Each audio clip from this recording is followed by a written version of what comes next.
All right, well, it was a bit like Christmas for us, really, addressing this, because this was an opportunity for us to look into further detail at topics that we just love and invite people to come to speak here today from whom we wanted to hear ourselves. Now, we would like to present some insights from what we've been doing. Perhaps, first of all, just to give you a bit of an overview of what the status is and what we've done in Switzerland, and then to look at some specific examples of projects that we're currently working on. So we are still in the midst of these projects that are ongoing. And we do have a little film for you, and towards the end we would like to share a little snippet of this with you. It's still raw material, it's an absolute premiere for you here this afternoon. Now, a few points, shall we say, on the projects that we've been conducting. We are part of the research team here at ETH Housing Forum, and we work together with Age Research and with Kaspar, and we have different insights that come together, and we'll address a few others of these. There's Age Research, Ulrich, Otto, Heidi, Kaspar, Anita Schiff, Vanessa Grand, and here in the audience as well, some of you will already be familiar with our project, perhaps having provided support, perhaps as funding partners, perhaps those of you who have worked on interviews with us, or indeed providing your expert knowledge. And all of these points are very important to us and our progress, so we thank you very much for that. Now, our studies take an interest, as Karen has said, in how these projects develop over time. So starting from the very first idea to the status quo today. And we look at what is happening in real life, performing a reality check, you could say, to see what happens when these projects exist over several years. Now, there is a report on this online, and it's also just outside if you want to take a look, with some studies where we look at 6 of these projects in a little more depth. In tangible terms, this is Carthago, the Mehr als Wohnen Association in Zurich, the Centre Intergenerational Meunier, Mixage in Crucier, where students and older people live together, the Cluster House Kanzleiseen in Winterthur, and the Community Building Soll in Siemens and Gallen. The conclusive report, which these 6 case studies have led to, essentially. This is where the results have been compiled, and Leonie Pock has been working on this. You'll be able to read this from the autumn onwards. Perhaps, first of all, a look at intergenerational living in Switzerland. As part of this study, we conducted a survey of the status quo to see which of these exist since 2017. And we were interested in looking at this from a specific perspective, and as we heard this morning, we were reliant upon projects, especially who were in the second half of their lives, let's say. And so we were addressing those people who were in the second half of their lives and seeing what proportion of them were 65 plus, say. Now, intergenerational living since 2015, this has seen an increase in projects. But I think this is still a niche undertaking. Perhaps this is a little surprising, is that this is not necessarily an urban occurrence. There are also projects in rural areas as well as in spaces in between. And then when we look at the size of the projects, then most of these are below 30 apartments coming together within a project. And then there are those that have more than 70 flats, and some more again that have over 100. So there really is a broad spectrum. Just to present to you some of the insights we were able to glean from the case studies. Here we looked at the change over time, asking about 4 different dimensions. Firstly, the original intentions, then the organisation and structure, then more construction, spatial aspects, and fourthly, collaboration. And we would like to share a few thoughts with you that have resulted from our research. For example, we find it very interesting that the projects that we looked into did reside upon various values that they had in common, and this is reminiscent of Ms. Spelleberg's presentation earlier, in that there is a little bit of an ecological orientation in terms of mindset. This seems to have been common to all of the projects that we looked at. But if you look at this a little more closely and you ask how these values are embraced in daily life, then this does break down fairly rapidly. And this is the case in particular when asking about how communal life is to be organized. And many people would like to see more spontaneous gatherings. Some prefer the more regular, pre-organized kind of setup with meetings, etc.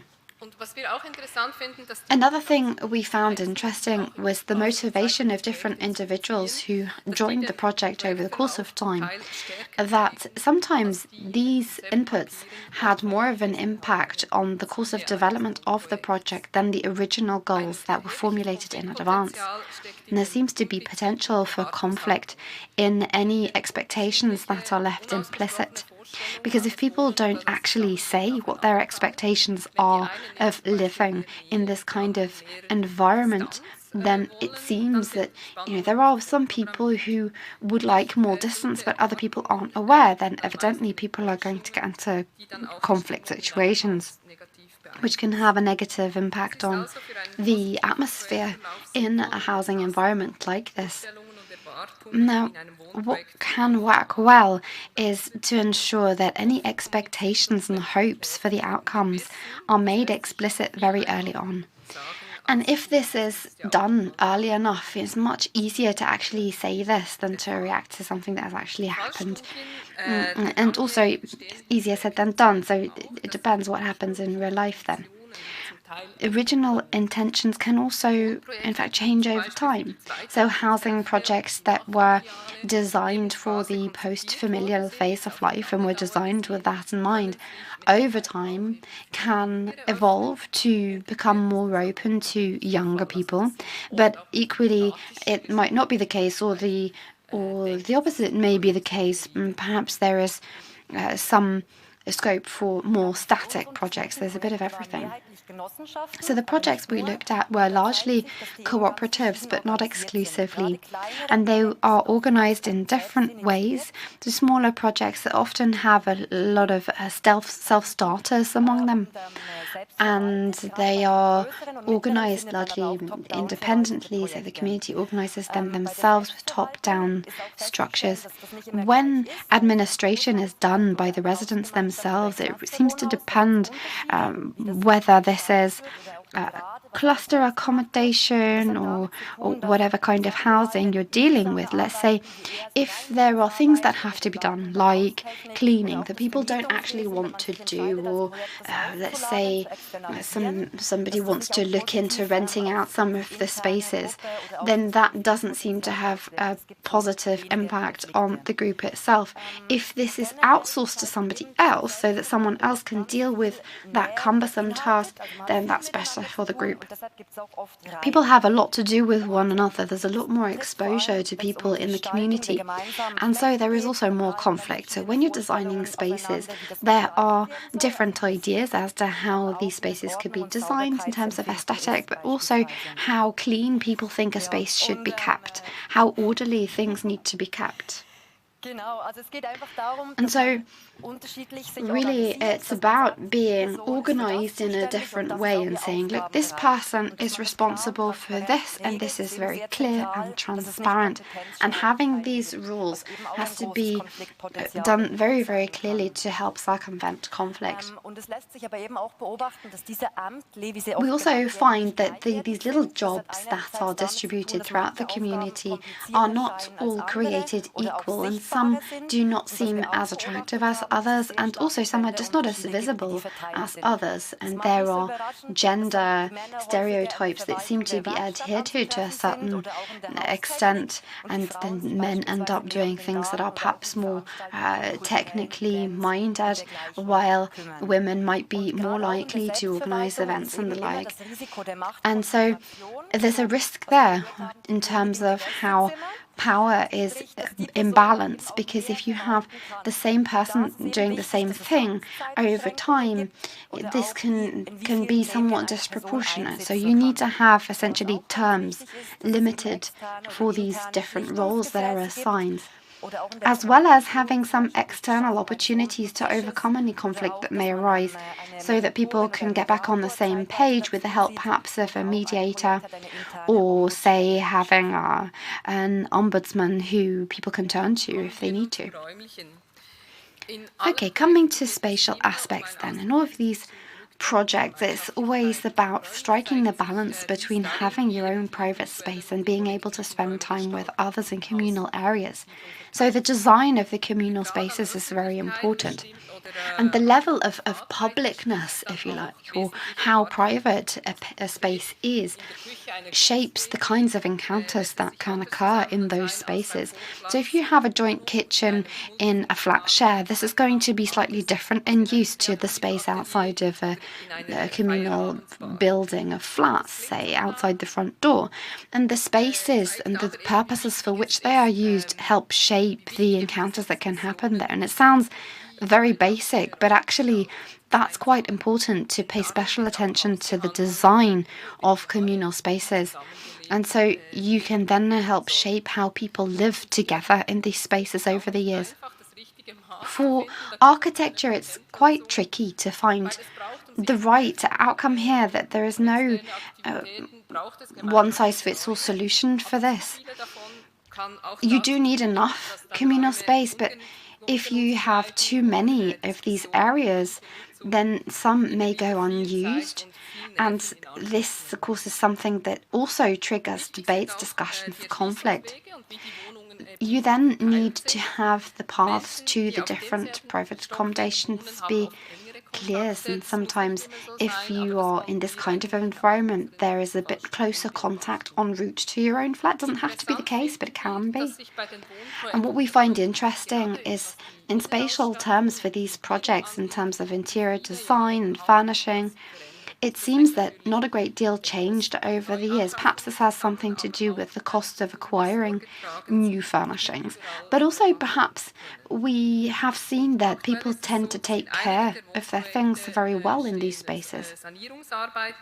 When there are renovation tasks to be carried out, this is organized, there are projects, if this is a cooperative, say, or if it's private property involved, whenever there is shared responsibility or ownership, there are great discussions around these topics.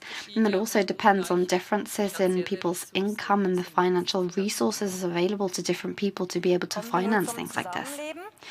Okay, so let's come to how people live together then. On the one hand, we found that good contacts in this regard rely more heavily upon people finding one another simply nice and having similar values than other topics. What we have seen in these projects is that it's important to be able to reflect on one's own behavior and adapt it if necessary. We have also addressed the social control, if you like, of these communal areas, that obviously social areas, communal areas are susceptible to being locations for conflict of some kind. And if there are conflicts that are unresolved, and this is about how relationships get by alongside one another in hierarchical terms, etc., this is something to consider. when it comes to providing assistance to one another, this is fairly automatic. This can be across different generations, or helping out children, helping out each other in terms of getting groceries for one another. There doesn't seem to be a huge expectation from the people who originally joined. I believe an exception to this rule is during the pandemic. There was a greater reliance on people having neighbours help them out with errands, etc. And people want to be able to continue to live in their own homes for as long as possible, and especially in projects where people of advanced elderly age are living in these spaces, we realize that actually there doesn't seem to have been any widespread discussions about how to deal with care or nursing should it become necessary in the future. And so there does seem to be a need to address these issues in a constructive way. So in the projects we have been observing, evidently people have also passed on, and there is a certain way to deal with this event in life, and this can be challenging, of course, but this is done together.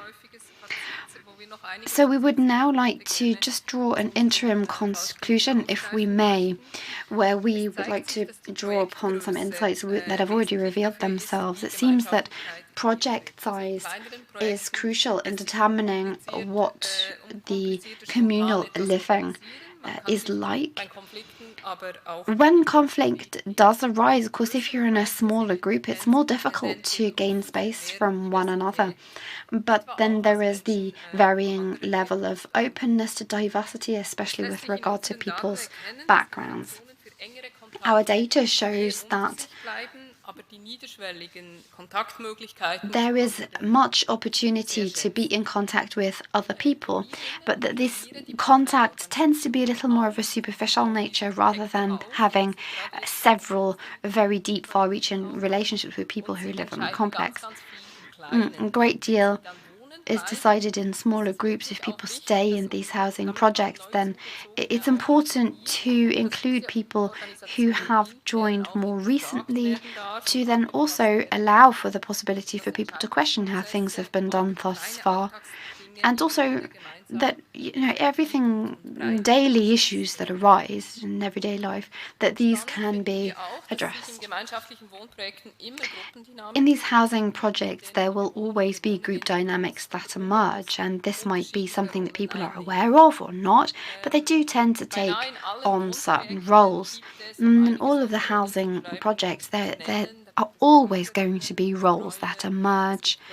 There are people who are more dreamlike, people who like to say things that are contrary to common opinion. There are people who are readily looking to organize things, and people who like to make things work. And there's just a very long list of these kinds of roles. And actually, once these roles are assigned, if you like, they seem to be quite fixed, and actually they harmonize with one another quite well.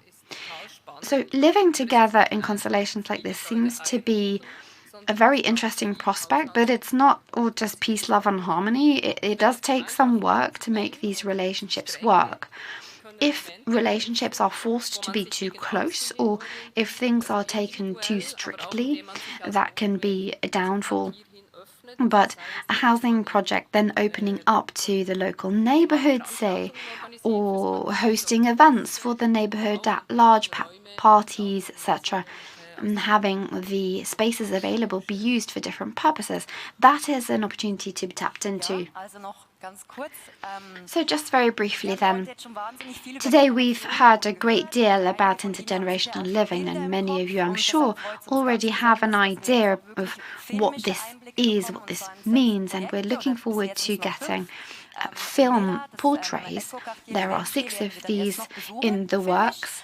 There will be films made in various locations too, and we've already mentioned in St. Gallen, in the Hunziker Areal, also in the Gießerei. in the research project, we also have this correlation to the film project that looks into different housing projects in Burgdorf and Basel. Now, in the film specifically, what we were looking to investigate was the tangible experiences of people who live in this kind of project that cover various age ranges. And here, once again, I would like to thank our partners who have made this possible. And so, let's have a look.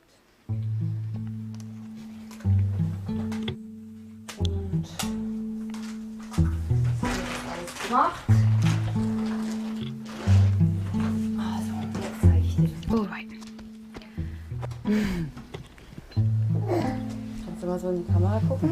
Could you just look into the camera for us, please? Yeah, good. What's that? Oh, it's just for us afterwards to be able to adjust that.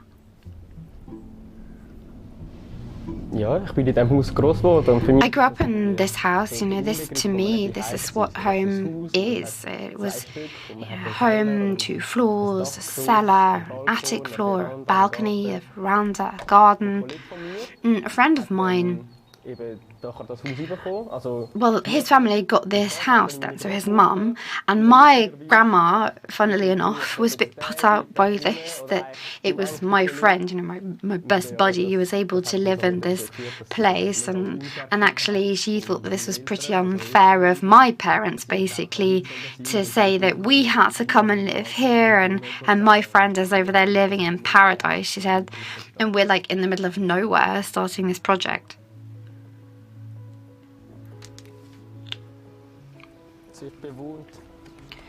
Ah, look, somebody's made a nest. Oh yeah, I see, a sparrow. There were starlings there earlier, weren't there? Yep. Yeah, they were there.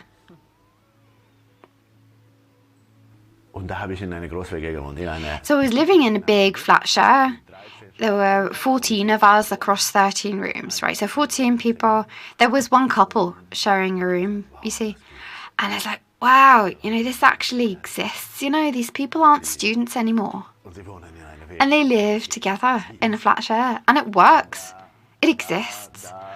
And then there was this thought emerging, that actually I like this. It's good for me. I want to live like this.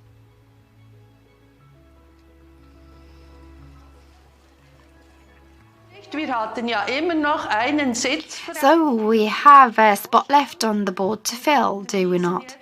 And actually, we've been able to fill it. We'll be having the vote upcoming. But Youssef, thank you. You offered up your services, I'm delighted to say. And I'm really happy that this is a man who has taken up this role, because normally there are, say, too many women in these positions. There are 100 of us and we've got one tumble dryer, and obviously if we were being super ideological about this, it would be better not to have one at all, but look, it's the real world, isn't it? I like repairing things, and usually it works well, but goodness me, this coat, it's a challenge. Not every household has to have a rice steamer or an electric drill, and this is something that I do think is, it makes a lot of sense. And we have this like swapping table, you can bring stuff, take stuff, and it could be anything really, and sometimes it's junk, but you can even write in advance, say, hey, has anybody got another raclette oven or something, and then you get it back afterwards, and that is a real advantage of having lots of people together in one place, because, well, we've got this community spirit here, and you benefit from that. So I had a friend here, she came over, and there were 5 or 6 of us in the kitchen, and we were tidying up.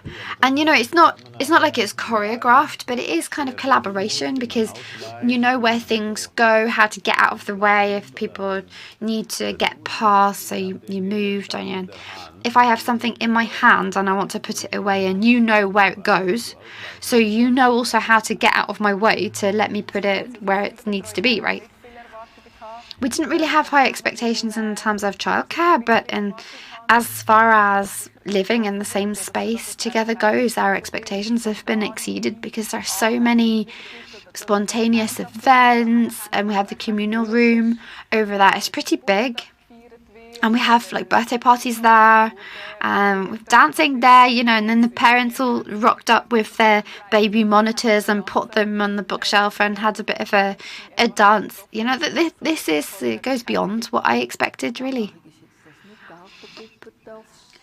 So I like the fact that only the gardening group decides what happens to the plant. So you don't just have anybody who lives in a flat where there's a plant saying, oh, we should have more greenery, less greenery. But then, of course, winter arrives and all the greenery falls to the ground anyway, right? And so the problem kind of sorts itself out. So winter's sorted it out. In our building, we kind of sidestep the age question. We don't talk about it, but you can feel it. I think people, they just don't go outside as much, don't go outside of our community as much. We're just here, maybe, keeping an eye on things, instead of having their own life or a separate life or a separate task outside of our four walls. They might like to, but it just gets more difficult the more we're just here.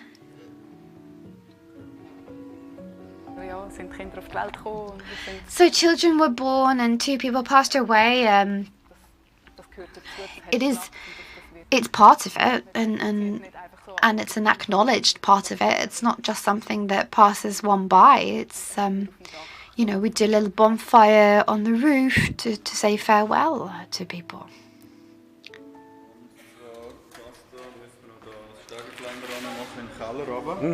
We're going to move that down to the cellar, I think.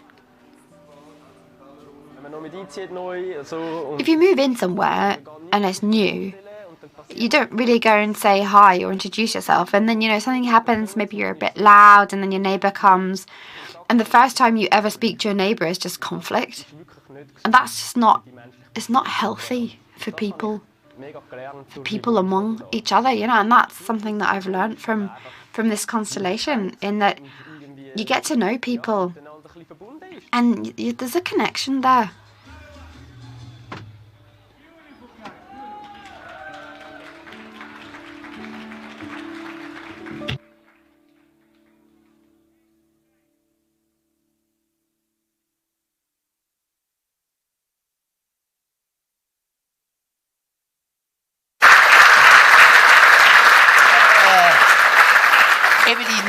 Noch eine ganz kleine Frage. Just one quick question, or Eveline or Leonie.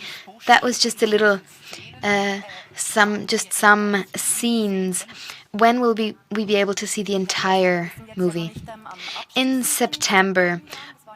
This was just a little preview, a raw cut, but everything will be ready in September. And how will you be showing it? We will be showing it at the House of Generations in Bern, and it will also be available on the website. There will also be some clips for the individual projects. And do you have other highlights? Well, that was not the funniest, only the funniest parts. There's more to come. Okay, so we'll circle in the date in our calendars. And we'll let you know on our social media channels on Instagram, Facebook, LinkedIn, and on our website. We'll let you know. If you don't have a newsletter, then make sure you check the website regularly.